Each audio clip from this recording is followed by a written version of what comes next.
चलो आगे देखो जी। आज हम लोग पढ़ेंगे नया चैप्टर। क्या पढ़ेंगे? नया चैप्टर, तरलों के यांत्रिक गुण। क्या पढ़ेंगे? तरलों के यांत्रिक गुण, मैकेनिकल प्रॉपर्टीज ऑफ लिक्विड्स। ठीक, चलो तरलों के यांत्रिक गुण अध्याय 10 है। कौन सा है? अध्याय 10। अध्याय 10 समझ। चलो इसमें हमको पढ़ना क्या क्या है। यह 2-3 पार्ट में बटा हुआ है। ठीक, इसमें हमको पूरे पढ़ने तरल द्वारा कौन कौन से तरल द्वारा गुण होते हैं, मतलब उसके द्वारा कैसे दाब लगाए जाते हैं, तरल के क्या क्या गुण होते हैं, तरल कैसे बहता है। ठीक, पूरा एकदम क्या करना है, इसमें विस्तार से पढ़ना है। तो पहले ना तरल पदार्थ देखो इधर, हम लोग जानते हैं जो पदार्थ होता है। क्या होता है पदार्थ? पदार्थ को कितने भागों में बांटा गया है? पदार्थ को 3 भागों में बांटा गया है, ठोस, द्रव, गैस। पदार्थ की 3 अवस्थाएं होती है, ठोस, द्रव, गैस। ठीक, उस ठोस, द्रव, गैस में हमको पढ़ना क्या है? द्रव। ठीक, क्या पढ़ना है? द्रव। तो अब इसमें हम लोग पढ़ेंगे तरल पदार्थ। क्या होता है तरल पदार्थ? तो तरल पदार्थ होता क्या है? ऐसे पदार्थ जिनका आकृति क्या होता है? निश्चित नहीं होता है। ठीक, यानी इनको जिस पात्र में रखा जाता है उसे क्या करते हैं? आकार ग्रहण कर लेते हैं, उसको हम लोग कहते क्या है? तरल पदार्थ। तो ऐसे पदार्थ जिनका कोई आकृति आकार क्या होता है? निश्चित नहीं होता है, परंतु आयतन क्या होता है? निश्चित होता है, उसको हम लोग कहते क्या है? तरल पदार्थ। और दुनिया कोई भी तरल पदार्थ होगा उसमें क्या होगा? बहने के गुण पाया जाए। क्या पाया जाए? बहने का गुण पाया जाए। तो ठोस बहते हैं? ठोस नहीं बहते, लेकिन तरल पदार्थ क्या होते हैं? वो बहते हैं। तो लिखो, थोड़ा लिखो, वे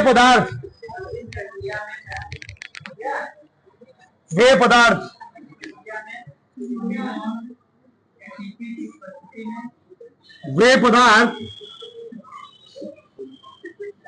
जिनकी कोई निश्चित आकृति, वे पदार्थ जिनकी कोई निश्चित आकृति नहीं, वे पदार्थ जिनकी कोई निश्चित आकृति नहीं होती है तथा जिनमें बहने का गुण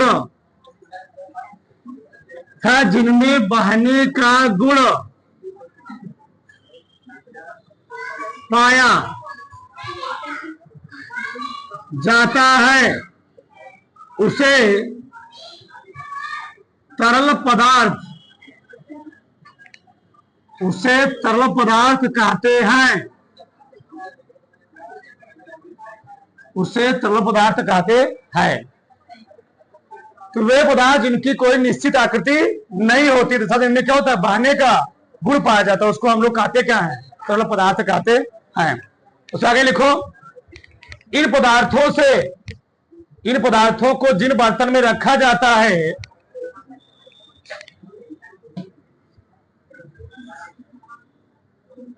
इन पदार्थों को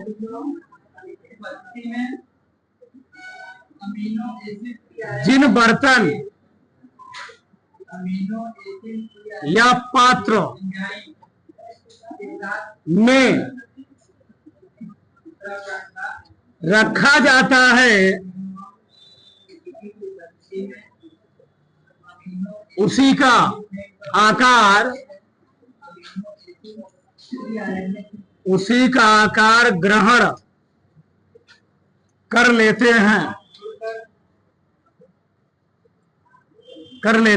हैं। इन पदार्थों को जिन पात्रों में जिन बर्तन क्या की जाएगी? रखा जाता है, उसे क्या करते हैं? ग्रहण। ठीक, द्रव तथा गैसें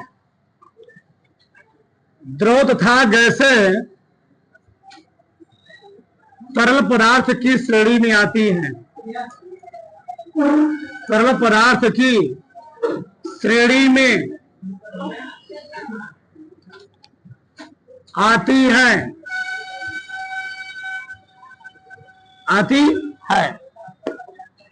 अब बताओ तरल पदार्थ में क्या क्या हो सकता है? ठीक, पानी हो गया, डीजल हो गया, पेट्रोल, दूध, ठीक, हवा भी आ सकता है, आग। शुरू में क्या होता है? बहाने का गुण पाया जाता है, कोई इनका कह नहीं पाता है। हवा बहाते हुए हमको मालूम चलता है, ठीक। तो पानी, डीजल, पेट्रोल, दूध, हवा आदि सब क्या होते हैं? सब तरल पदार्थ की श्रेणी में आ सकते हैं, ठीक। अब यार समझो, तरलों को हम लोग जिन पात्रों में रखेंगे वो क्या करेंगे? जिस पात्र में, जिस बर्तन में रखा जाएगा वो उसकी दूरी क्या लगाते हैं? बल। क्या लगाते हैं जी? बल। बल यानी हम कह सकते हैं दाब। क्या लगाते हैं? दाब लगाते हैं, दाब अप्लाई करते हैं। तो लोग जानते हो, तो लोग जो घर में रखे हो सिलेंडर, क्या रखे हो जी? सिलेंडर। सिलेंडर सोचो इतना मोटा बनाया जाए, उसकी लेयर क्या होती? इतनी मोटी होती। क्यों? अरे उसको ऐसा ना बनाया जाए, कर रहा हो सिलेंडर का कहीं लीक करेगा, क्या होगा जी? दिक्कत हो सकता है, ब्लास्ट कर सकता है। इसे उसकी जो चादर होती है, जो उसकी लेयर होती, क्या होती है? बहुत मोटी बनाई जाती है। कुकर देखते हो, कुकर क्या होता है? उसका लेयर क्या होता है? मोटा होता है। तो जिन पात्र में इनको रखा जाता है उसमें क्या लगाते हैं? ये दाब लगाने का प्रयास करते हैं। तो अगला हम पढ़ेंगे दाब। हिंद डालो, दाब। दाब, प्रेशर, प्रेशर। जो प्रेशर होता क्या है? दाब, ठीक। किसी पदार्थ के, मान लो कोई पदार्थ है, ठीक, कोई वस्तु है, ठीक, कोई वस्तु है, मान लो कोई पदार्थ है, मान लो उसका कोई छोटा सा पार्ट है। क्या है? छोटा सा पार्ट है। इस छोटे से पार्ट पर जितना बल लग रहा है, तो छोटे से एरिया पर, इस छोटे से भाग पर जो बल लग रहा है, उसी बल को हम लोग कहते क्या है?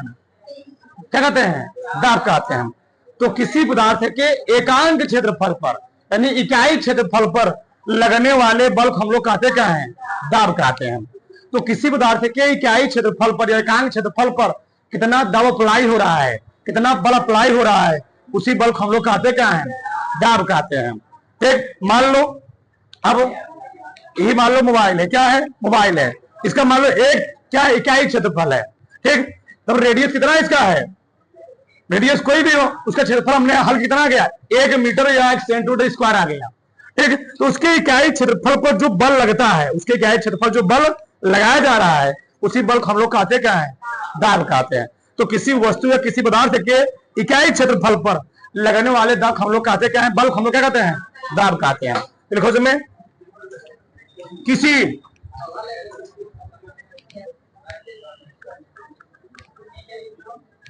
किसी समतल पृष्ठ के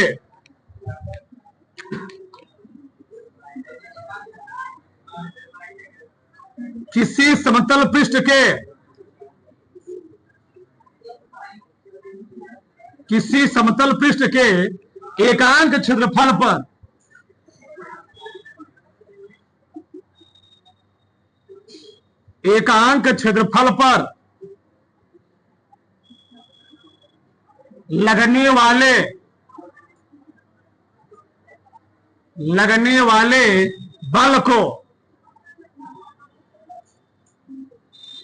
लगने वाले बल को दाब कहते हैं। दाब कहते हैं। तो किसी समतल पृष्ठ के एकांक क्षेत्रफल पर लगने वाले बल हम लोग कहते क्या जी? दाब कहते हैं, ठीक। अब देखो यहां पर मान लो ये कोई वस्तु है। अब चाहे जैसे मान लो प्लेन ही है, ठीक। उस प्लेन के एकांक क्षेत्रफल पर जितना दबाव, जितना बल, फोर्स काम कर रहा है, उसको हम लोग क्या बोलेंगे? उसको हम लोग बोलेंगे दाब बोलेंगे, प्रेशर बोलेंगे। इसी को एक भाषा मान लो, देखो जरा, इसे लिख लो, इसे P से इसे P से प्रदर्शित, इसे P से प्रदर्शित करते हैं, इसे P से प्रदर्शित करते हैं। इधर देखो, माना यदि किसी समतल, माना यदि किसी समतल पृष्ठ का क्षेत्रफल,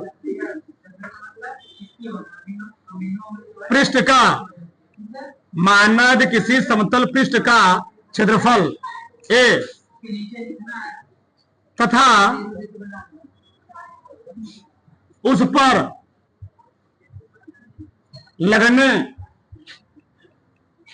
लगने वाला बल F हो, तो माना यदि किसी समतल पृष्ठ का क्षेत्रफल है तथा उस पर लगने वाला बल F हो, तो दाब बराबर होता है बल बटे क्षेत्रफल। क्या जी? बल बटे क्षेत्रफल। ठीक, तो यहां हम लिख सकते हैं P बराबर F by A, F by A। अब यहां देखो, पर लिखो मत, क्या है, मान लो A का मान हो जाए एकांक। क्या हो जाए? एकांक। एकांक को हम लोग कहते हैं इकाई। क्या बोलते हैं? इकाई हम लोग कहते हैं मात्रक। क्या बोलते हैं? इसी हम लोग कहते हैं यूनिट। ठीक, तो किसी पृष्ठ के या किसी समतल के इकाई या एकांक या मात्रक या यूनिट क्षेत्रफल पर लगने वाले बल को हम लोग कहते क्या है? दाब कहते हैं। तो किसी पृष्ठ के एकांक क्षेत्रफल पर या इकाई क्षेत्रफल पर लगने वाले बल को हम लोग कहते क्या है? दाब कहते हैं। यह इसी भाषा को तुम ऐसे बोल भी सकते हो, किसी पृष्ठ पर लगने वाले बल और उस पृष्ठ के क्षेत्रफल के अनुपात हम लोग कहते क्या है? दाब कहते हैं। ऐसे भी बोल सकते, कोई दिक्कत नहीं है। ठीक, पहले तो उतारो, फिर आगे बात करते हैं। और उतना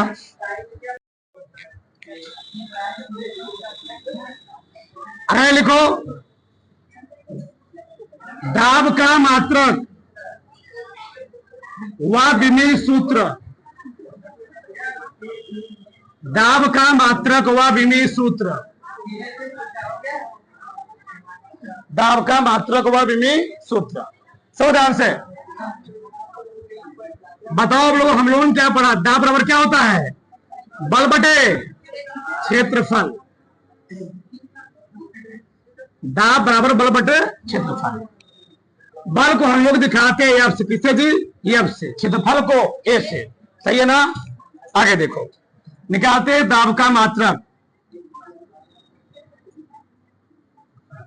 दाब का मात्रक, बताओ बल का मात्रक क्या होता है?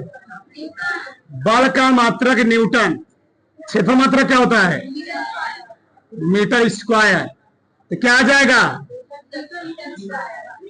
न्यूटन प्रति मीटर स्क्वायर। और इसी न्यूटन प्रति मीटर स्क्वायर हम लोग कहते हैं पास्कल। क्या बोलते हैं? पास्कल। इसी चीज को ही हम लोग कहते हैं पास्कल। यानी हम कह सकते हैं एक न्यूटन प्रति मीटर स्क्वायर बराबर क्या होता है? 1 पास्कल। क्या जी? 1 पास्कल। बात समझ में आई? तो दाब के 2 मात्रक हुए। दाब के और मात्रक होते, अभी हम लिखवाएंगे। आगे देखो, विमीय सूत्र। विमीय सूत्र बताओ, हमको लिखना है दाब का विमीय सूत्र। तो P बराबर क्या होता है? F by A। बल का मैं जानते हो M L स्क्वायर T की पावर माइनस क्षेत्रफल क्या होता है? L square. तो क्या आ जाएगा? M L power minus 1 T की पावर माइनस 2। ये चीज हो गया। ठीक, ये होता है दाब का मात्रक, है दाब का विमीय सूत्र। ठीक, पढ़ लेता हूं, तारो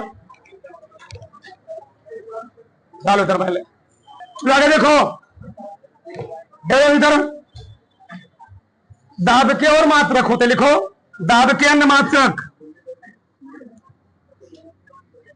दाब के अन्य मात्रक, दाब के अन्य मात्रक वायुमंडल, दाब के अन्य मात्रक वायुमंडल, बार व तार होते हैं। ठीक, तो बार के मात्रक जी दाब के क्या होते हैं? वायुमंडल, बार या तार। देखो ध्यान से, एक वायुमंडल, इसको हम लोग कहते हैं एक एटीएम। क्या बोलते हैं? एक एटीएम। तो एक एटीएम में कितना पास्कल होता है? 1.013 दूसरे 10⁵5 पास्कल। तो एक सोचो, इसी तुम कोई केयर किए हो, एक वायुमंडल सोचो इतना पास्कल हम लोगों को दाब, कितना पास्कल तू सोचो, देखो इधर ध्यान से। अगर हम 1.013 गुणे किससे गुणा करेंगे? 5, सही है ना? तो समथिंग कितना आएगा? ये 3 जीरो हट दशमलव हट जाएगा, तो 10 13 सही है, लिखा हूं, सही लिखा हूं, इतना पास्कल। सोचो देखो हो क्या रहा है, हमारे ऊपर जो वायुमंडल है, जो वायुमंडल है वह कितना? इकाई दहाई सैकड़ा हजार 10,000, इकाई दहाई सैकड़ा हजार 10,000 लाख, 1,00,000 कितना? 1,01,300 या 1,13,000। सोचो इतना हमेशा क्या लगा रहा है? दाब लगा रहा है। क्या लगा रहा है? दाब। इतना दाब लगा रहा है, इसीलिए हम लोग धरती पर क्या है? खड़े हैं। अगर यही दाब क्या हो जाए, तुम लोग जानते होगे, जब हम लोग ऊपर जाते हैं, ऊपर जाते हैं, मान ऊंचाई पर जाते हैं, तो क्या होता है? यही दाब क्या होता है? वायुमंडलीय दाब धीरे धीरे क्या होता है? कम होता जाता है। तो दाब कम होगा तो हमारे शरीर का दाब क्या होगा? हमारे शरीर का जो दाब है धरती पर, वो वायुमंडलीय दाब से क्या है? कम है। हमारे शरीर का दाब धरती पर क्या है? वायुमंडलीय दाब से क्या है जी? कम है। इसीलिए हम लोग धरती पर आराम से खड़े हैं, चल पा रहे हैं। लेकिन हम लोग जब ऊपर जाते हैं, मान लो ऊंचाई पर गए, ठीक, ऊंचाई पर जब जाते हैं तो दाब क्या होता है? घट जाता है, और दाब घटने से हमारे शरीर का दाब क्या होता है? बढ़ जाता है। तुम लोग सुने हुए होंगे, हमारे शरीर के अंदर जो प्रेशर है, दाब है, वह कितना होता है? 80 से 120। वो जो ब्लड का प्रेशर कितना होता है? 80 से 120 यही हर करोगे ना, इसी थोड़ा कम आता है। क्या आता है? कम आता है। उसको चेंज करोगे, किस में चेंज करोगे? पास्कल में। इसी थोड़ा कम आएगा धरती पर। लेकिन जब यही कहा जाओगे, तुम ऊंचाई पर जाओगे ना, तो क्या होता है? ये घटेगा, ये क्या हो जाएगा? ये बढ़ जाएगा। जब ये बढ़ेगा तो क्या होता है? हमारे शरीर का दाब, हमारे मतलब हमारी जो धमनियां हैं, कोशिकाएं हैं, सिराएं हैं, वो हमारे शरीर का ब्लड का पंप बहुत तेज करने लगी, तो हमारा दाब क्या होता है? बढ़ जाता है। इसीलिए जब हम लोग बहुत ऊंचाई में जाते हैं, क्या होते हैं? वहां पर क्या होते हैं? उड़ रहे होते। क्यों? हमारे शरीर का जो प्रेशर होता है, दबाव होता है, कहते हैं ग्रेविटी, वहां पर क्या हो गया? गुरुत्वीय क्षेत्र क्या हो गया? वहां पर घट गया, शून्य हो गया। तो यही मैटर होता है, वहां पर खत्म हो गया। तुम लोग जानते भी होगे, अगर तुम पृथ्वी पर, धरती पर दाल पकाओगे, घरों में पकाओ अपने, तो 10-15 दिन दाल पक जाएगा। उसी दाल को तुम पहाड़ों पकाओगे तो वही दाल पकने में 2 घंटे लगेंगे, 1 घंटे लगेंगे। क्यों? क्योंकि वहां पर दाब क्या है? बहुत ही कम है।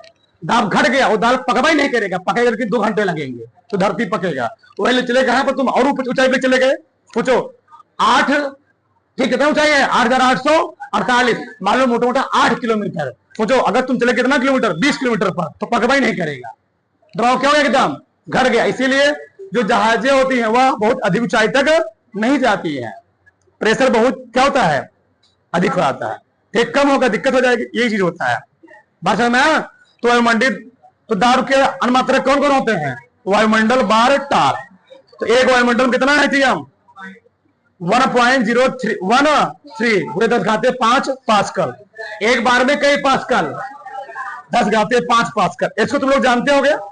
एक वायुमंडल में 760 तार, या हम लोग कह सकते हैं 1.013 बार।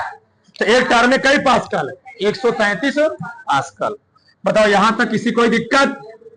यहां तक किसी कोई प्रॉब्लम नहीं? उतार लो इसको, दलभड़क से उतार लो। आगे लिखो, उससे भी नीचे लिख लेना, दाब एक अदिश राशि है, लिख लेना दाब एक अदिश राशि है। दाब एक अदिश राशि है, मतलब डालो घनत्व, घनत्व डेंसिटी, डेंसिटी। एक डेंसिटी होता क्या है?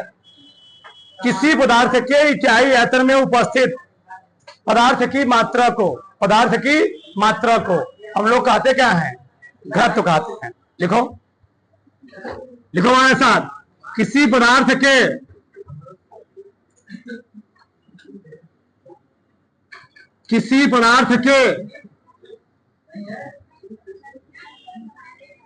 इकाई आयतन में उपस्थित, किसी पदार्थ के इकाई आयतन में उपस्थित पदार्थ की मात्रा को, पदार्थ, अब पदार्थ में कुछ भी हो सकता है, कण, परमाणु, आयन, कुछ भी लिख सकते हो।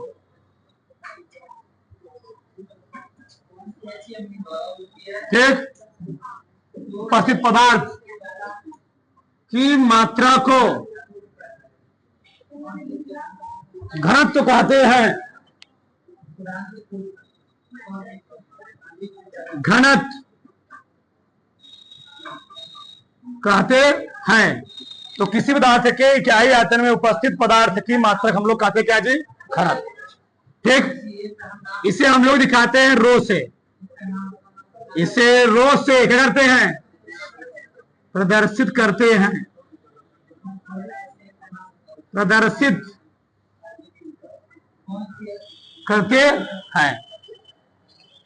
मान लो, अब लिखो मत, माना,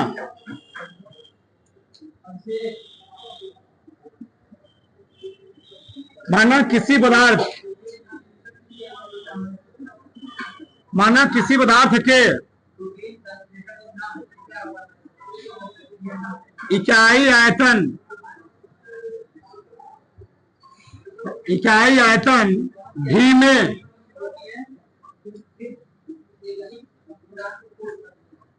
पदार्थ की मात्रा यम हो तो, यम हो तो घनत्व बराबर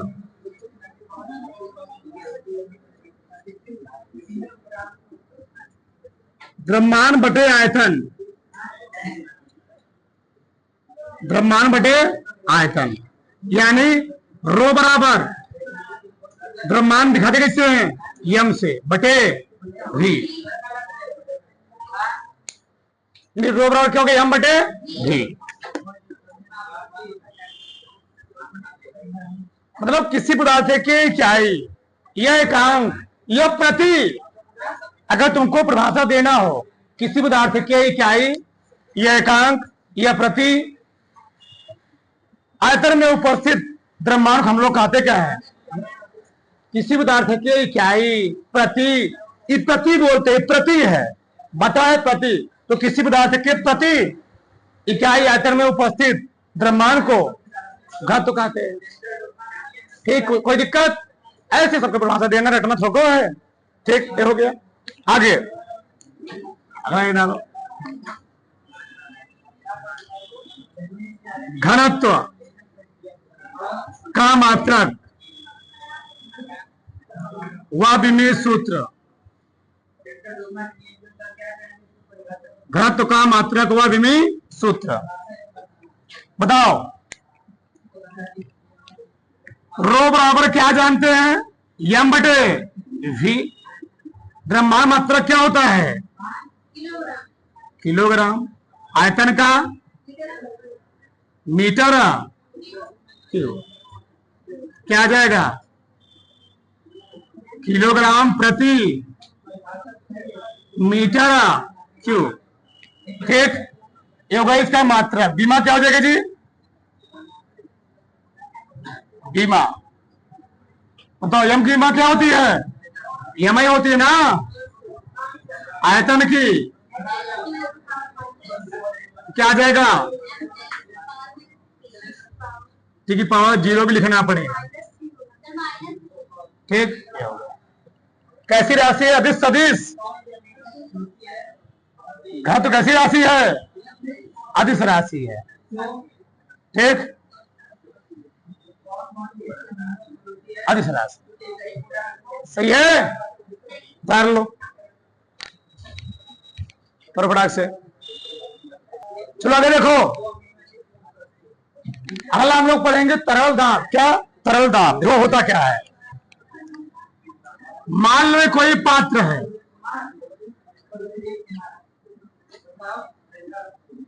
चलो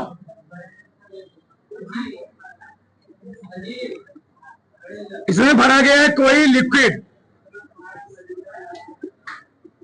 ठीक, कोई तरल भरा गया है भैया। और तरल मान लीजिए मैंने ये ऊंचाई तक भरा। कितना ऊंचाई तक? ये ऊंचाई। और इस तरल का घनत्व कितना है? रो है। कितना है? रो है। ठीक, ये बताओ जिस पात्र में तरल भरा होगा वह पात्र उस तरल के दीवारों पर दाब लगा रहा नहीं लगा रहा होगा? लगा रहा। सिलेंडर में गैस भरा होता है तो गैस सिलेंडर दीवार क्या लगाता है? दाब लगाता है। और उसी दाब को हम लोग कहते क्या है? तरल दाब। तो किसी तरल द्वारा, क्या किसी तरल द्वारा किसी पात्र की दीवारों पर उसके एकांक क्षेत्रफल पर लगाए गए दाब को हम लोग कहते क्या है? तरल दाब।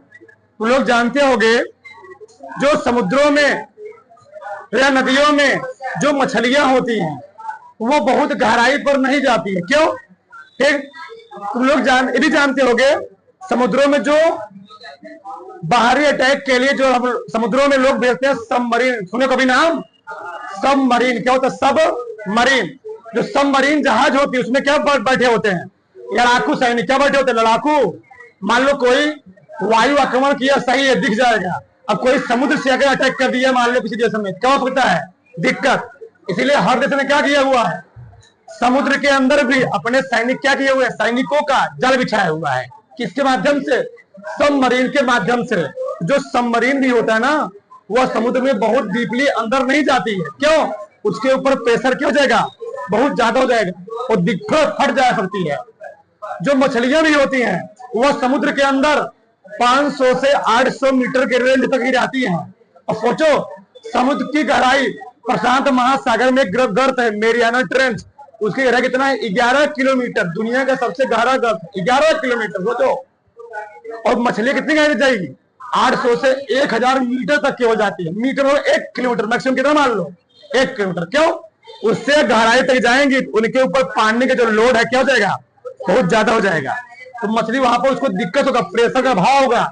इसलिए मछलियां समुद्र में बहुत डीपली अंदर तक जाती नहीं है, ऊपर रहेंगे, आराम से चलती रहेंगे, कोई दिक्कत नहीं है। बस में आई? इसी से वही चीज है भैया। तरल यानी लिक्विड जहां भी रखा जाए क्या करेगा? वो दाब लगाएगा। उसी लिक्विड द्वारा लगाए गए दाब को हम लोग कहते क्या है? तरल दाब कहते हैं।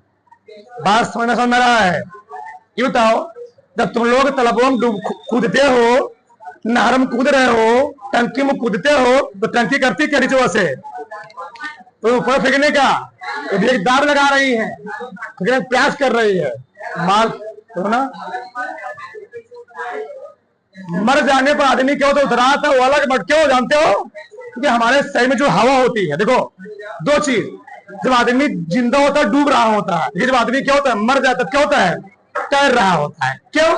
क्योंकि उस टाइम जो आदमी जिंदा होता है हमारे शरीर में क्या होता है? एयर का फ्लो हो रहा होता है, हवा आ जा रही होती है, तो आदमी डूब रहा होता है। जब आदमी मर जाता है तो होता क्या है? देखो बहुत ध्यान सुना, लॉजिकल प्रश्न है इनका। जो आदमी मर गया तो क्या हो गया? एयर आना बंद हो गया, हमारा बॉडी क्या हो गया? फूल गया। और तुम लोग जानते हो जो हमारी बॉडी कोई फूल जाती, कोई शरीर फूल जाती है तो ऑटोमेटिक क्या करेगी जी? तैरेगी। जहाज को ऐसे बनाया जाता है, क्या कर रहे हो? तैरेगी। तो जब हम मर जाते हैं पानी में क्या होता है? हमारी शरीर क्या होता है? फूल जाता है। और फूलने से क्या होता है? वो डूबने लगता, तैरने लगता है। तो एयर का आवागमन क्या हो चुका है? डूब चुका है। भैया यही तो होता है। कोई चीज मर गया क्या हो गया? फूल गया। उसका फूलने से हुआ क्या? उसके नीचे आयतन क्या हो गया? बढ़ गया। और आयतन बढ़ने से क्या होता है? वो पानी ज्यादा डिस्प्लेस करने लगता है, तो आपका क्या हो गया?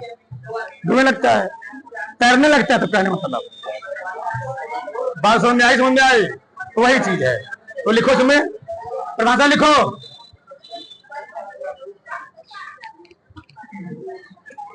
किसी पात्र में रखे तरल द्वारा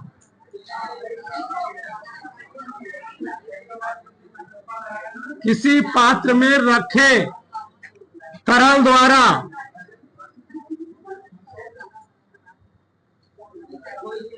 तरल की दीवारों पर तरल की दीवारों पर उसके एकांक क्षेत्रफल पर किसी पात्र में रखे तरल द्वारा तरल की दीवारों पर उसके एकांक क्षेत्रफल पर लगाए गए दाब को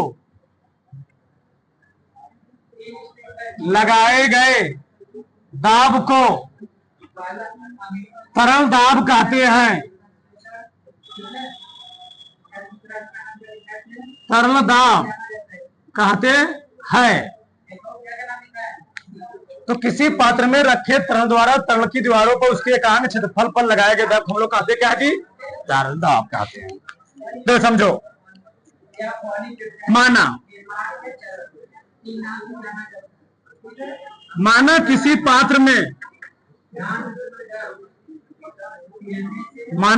पात्र में रखे किसी तरल की ऊंचाई h तथा उसका घनत्व रो हो तो तरल दाब बराबर फार्मूला होता है रो जी एच। ठीक, यानी पी में होता है रो जी एच। ये होता है तरल दाब का फार्मूला। मतलब अगर कोई तरल किसी स्थान पर क्या किया गया है?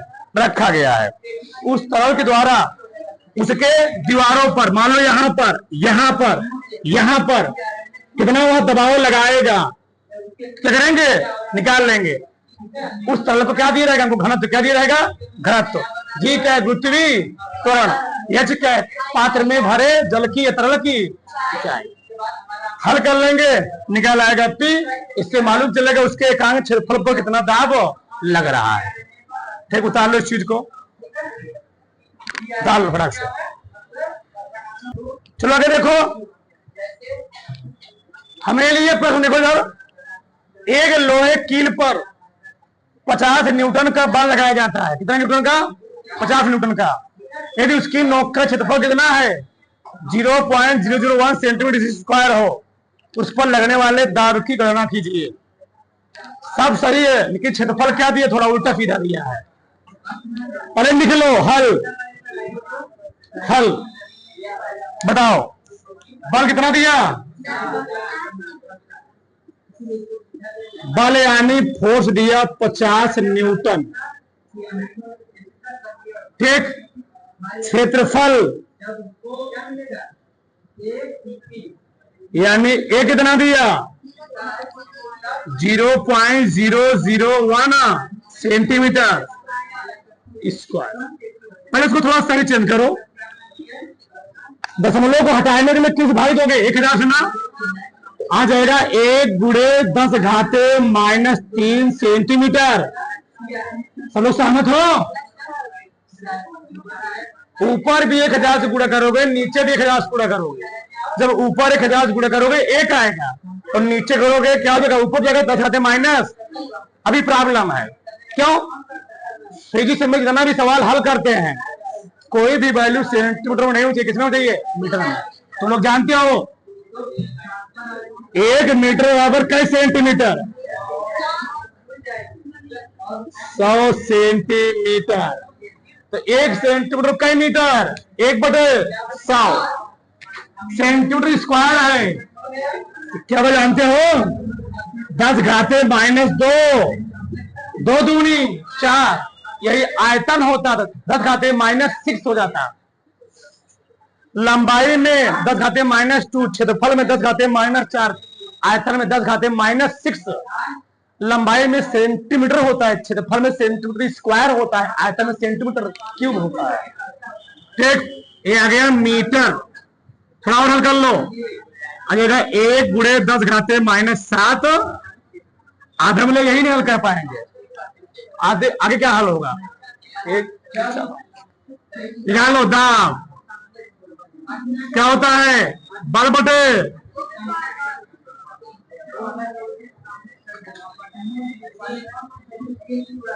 यफ बटे यफ कितना है? ये कितना है? सही है, ऊपर जाना चाहिए।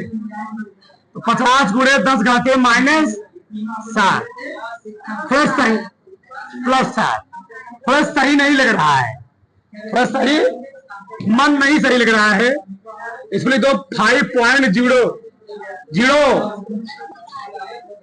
कितना 5। यहां तुम लोग बढ़ाओगे तो 0 इधर बढ़ जाएगा ना। आगे ये वाला सवाल देखो, एक कमरे की फर्श की इमारत दी गई है, ऊंचाई भी दी गई है, कमरे में उपस्थित वायु का भार, कमरे में हवा भरी है। ए भैया, अगर गुब्बारे में हवा भर दोगे तो गुब्बारे में जो हवा भरी उसका भी कुछ भार होगा, नहीं होगा? 5 ग्राम 10 ग्राम। इसी तुम लोग केयर करते होगे, जब कोई सुनार ब्लैक स्मिथ, जब कोई सुनार अपने यहाँ कोई सोना तौलता है कोई चीज ना, तो पंखे को बंद कर देता है, क्योंकि जानता है अगर पंखा चलेगा उसका भी घाटा हो सकता है, तुम्हारा भी घाटा हो सकता है, फैन बंद कर देगा वो। केयर करना तुम लोग इस चीज को। आगे देखो, W बराबर हमको होता है mg, घात और कहो तो द्रव्यमान बटे होता है ना। m बराबर क्या हो जाएगा? रो भी गुणे जी। सही है, सही लिखा होना चाहिए। सही तो लिखा ही होगा, गलत तो लिखवा नहीं करूंगा। एक चीज तुम्हें घनत्व दिया गया है 1.21, वायु घनत्व दिया गया, लिख लेना इसमें वायु का घनत्व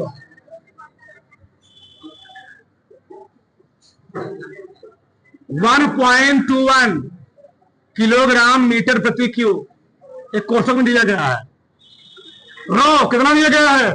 1.21। आयतन निकाल लो कि गुणा कर ले, 3.5 4.2 2.4। जब तक तुमको जी का मान ना दिया तब तक कितना रखना है? 9.8। गुणा तो करें 10 नहीं, जब तक ना दिया तब तक कितना रखना है? 9.8। गुणा कर लेना, आ जाएगा 418.35 418.35 न्यूटन किलोग्राम। उससे कोई दिक्कत नहीं, उतारो फटाक से, चल लो फटाक से।